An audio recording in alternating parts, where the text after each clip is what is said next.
It's January, there's snow on the ground, and a man lifts the lid off a low wooden box in his garden, reaches in and cuts a handful of fresh, crisp, living salad greens, spinach, lettuce, mache, growing green and healthy in the dead of winter with no electricity, no heated greenhouse, no grow lights, nothing but the sun, a pane of glass, and a couple of things people have known for hundreds of years and almost everybody forgot. While the rest of us are buying limp lettuce trucked in from 2,000 miles away, this man is eating out of his own garden in the coldest month of the year, and it is costing him nothing. This is not a trick of climate or a special hardy crop or some modern breakthrough.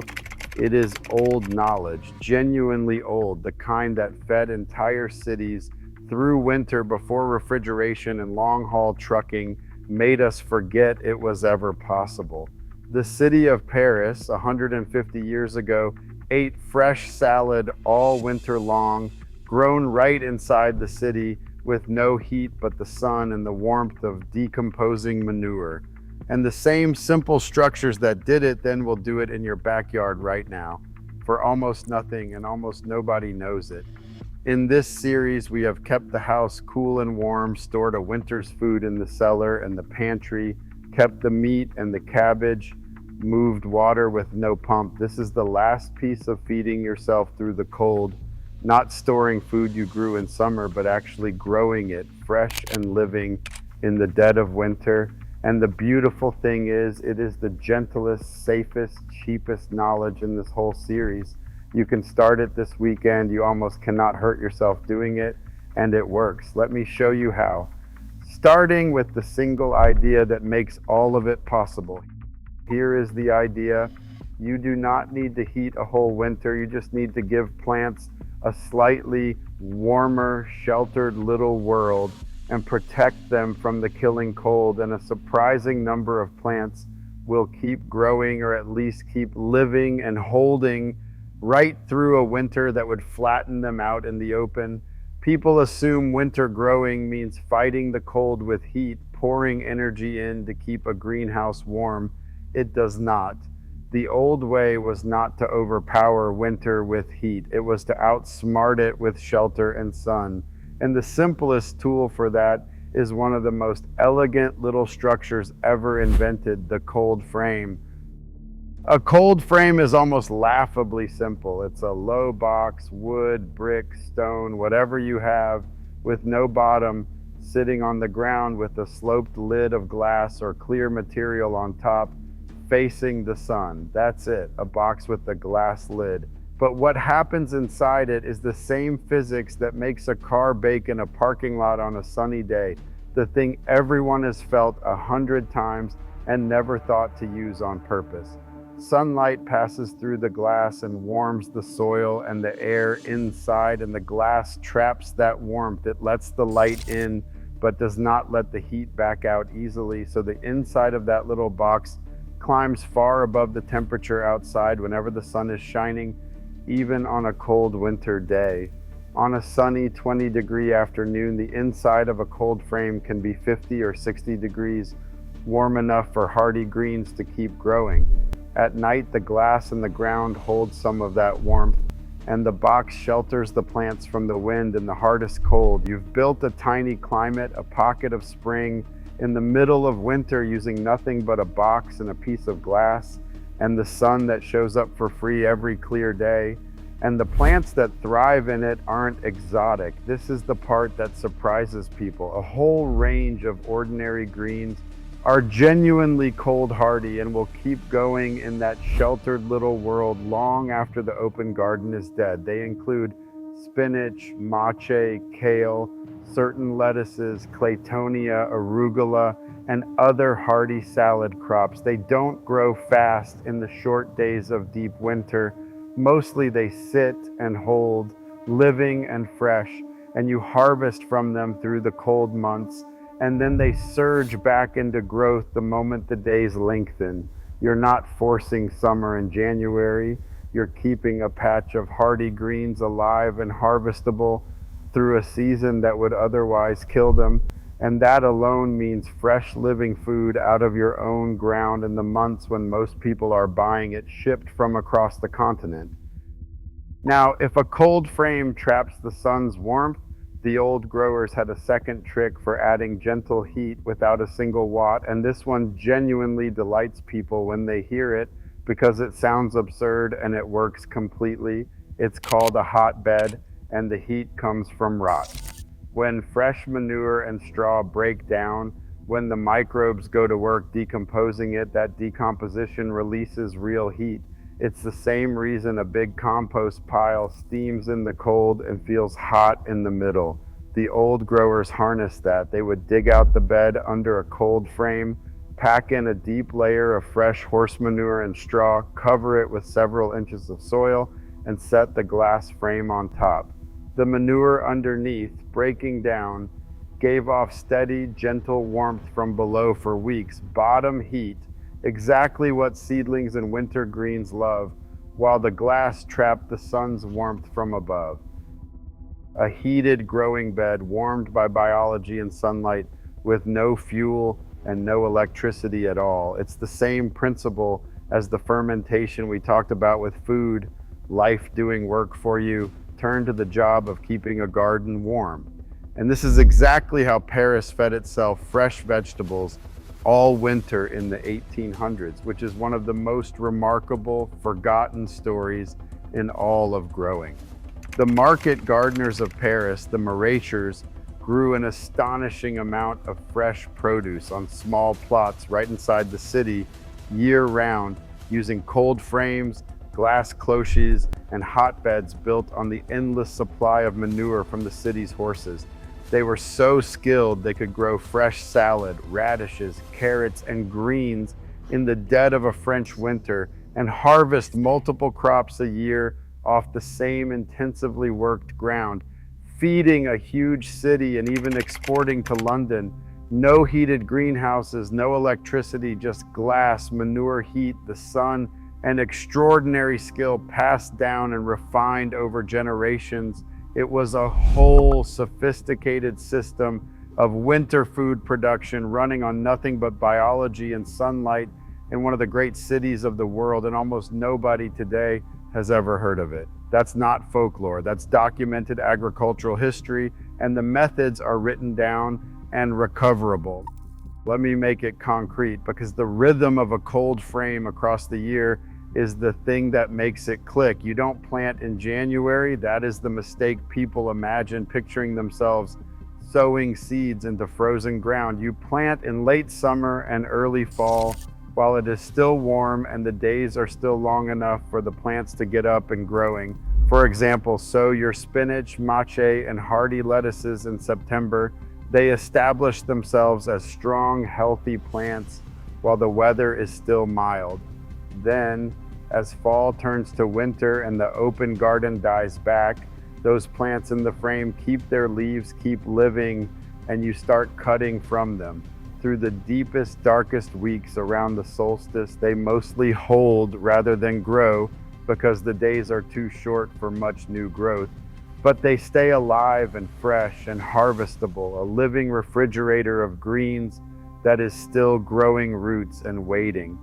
Then, as the days lengthen again in late winter, weeks before anything is possible in the open ground, those same plants surge back into active growth and give you the earliest fresh harvest of the year, long before your neighbors have even thought about the garden. One cold frame planted once in September can feed you fresh greens from November straight through to spring. That is the rhythm. Establish in the warmth, hold through the dark, harvest all winter, and surge in the early spring, all from a box and a pane of glass.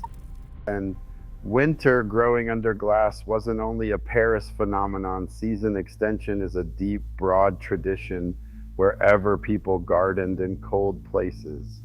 The wealthy estates of England and Europe built elaborate walled kitchen gardens, glass frames, and orangeries to push fresh food and tender plants through the winter for centuries. Dutch and Flemish growers were famous for forcing vegetables under glass.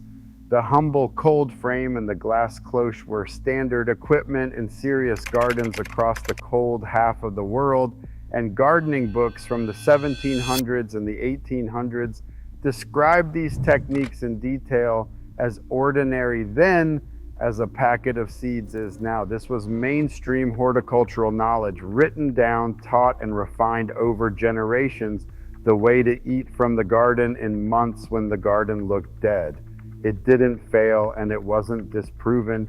It simply stopped being necessary the day the store could sell you a winter tomato.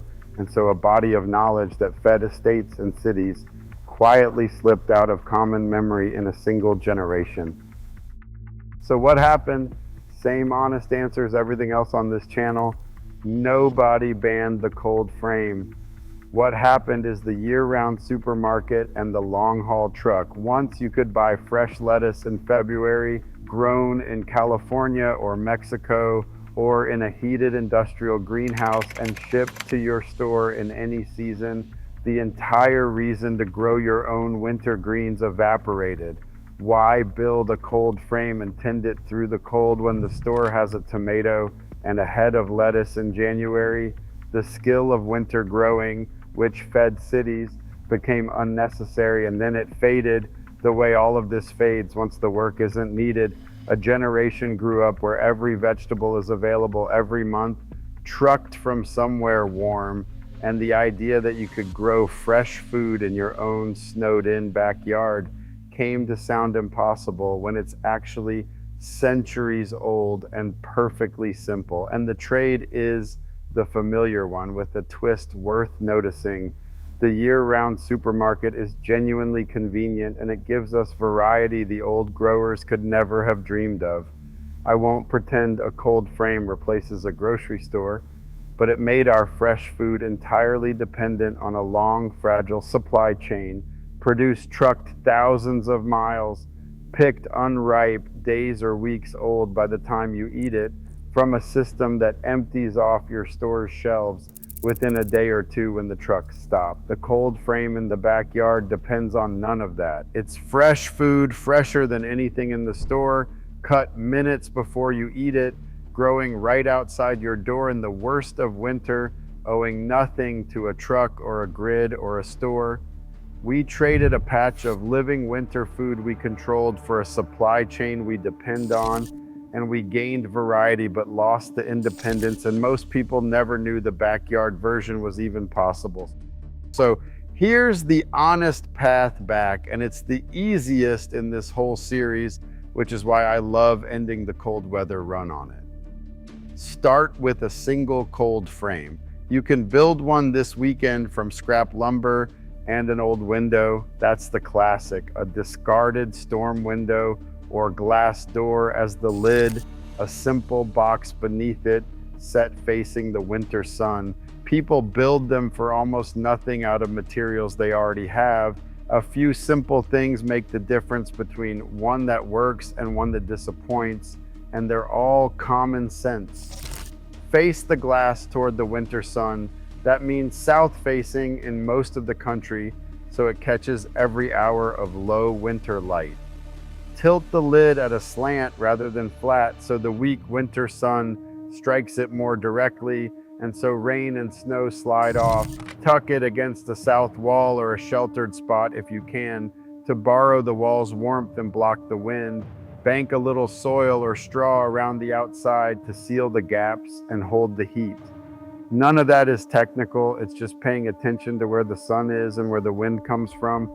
The same reading of the land the old builders did with everything.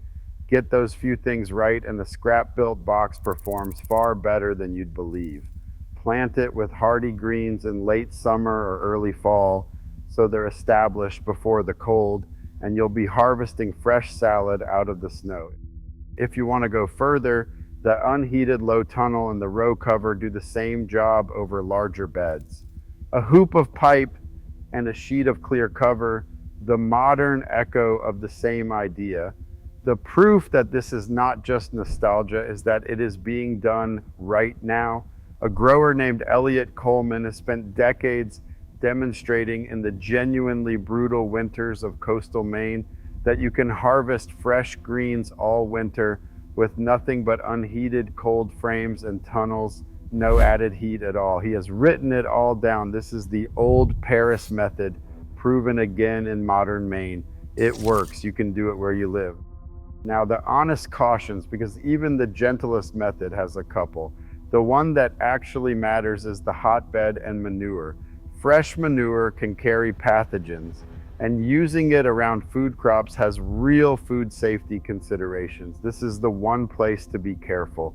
Manure must be handled and aged properly, kept away from the parts of the plant you eat, and greens grown in a manure hotbed should be washed well. If you want to skip that complexity entirely, a plain solar cold frame with no manure grows beautifully on sunshine alone, and that is the safe place to start. Beyond that, the cautions are small. A closed cold frame on a sunny day can actually overheat and cook your plants, so you learn to vent the lid open on warm afternoons. Winter greens grow slowly in the short days, so you harvest lightly and let them recover. That is genuinely the whole risk list. This is the safest knowledge in the series, which is a fine note to end the cold months on. What stays with me about winter growing is the same thread as everything else. Fresh food in winter used to be something you could produce yourself right outside your door with sunlight, a pane of glass, and some skill, owned and controlled, fresher than anything money could buy, independent of any truck, store, or season. The supermarket gave us a tomato in January, but it is a pale, traveled, days-old thing, and it comes from a supply chain that is not ours and can fail. We traded a living winter garden for a shipping container, and we gained convenience and variety, but lost the simple, grounded power of cutting fresh greens out of the snow in our own backyard. And unlike almost everything else we have lost, this one costs you nothing and almost no risk to take back. You did not lose this because it stopped working. The sun still warms a glass box in January exactly as it did in Paris 150 years ago. Decomposing manure still gives off heat. Hardy greens still live through the cold under shelter. The physics and the biology never changed. We just stopped needing to know it because a truck brought us a tomato, but the cold frame still grows salad in the snow. And it is waiting in a scrap window and a box of lumber for anyone who wants fresh food in the dead of the year. So here is what I want from you. Tell me in the comments, have you ever grown anything through winter, a cold frame, a tunnel, or a window of greens? And what did you grow? What would you most want to be able to cut fresh out of your own garden in January? If your family or your grandparents kept a cold frame or a hotbed going, I want to hear about it because that skill is almost gone. I read every comment, and somebody who just found this channel needs to read yours because that is how the knowledge comes back. One cold frame, one winter salad, one backyard at a time. And subscribe because next week I am turning to something every one of these episodes has touched, but none has faced head on. The simple, almost embarrassingly cheap things the old houses did to stop wasting heat and cold in the first place. The difference between a house that holds what you give it and one that leaks it all away. It is the foundation under everything we've covered. I'll see you there.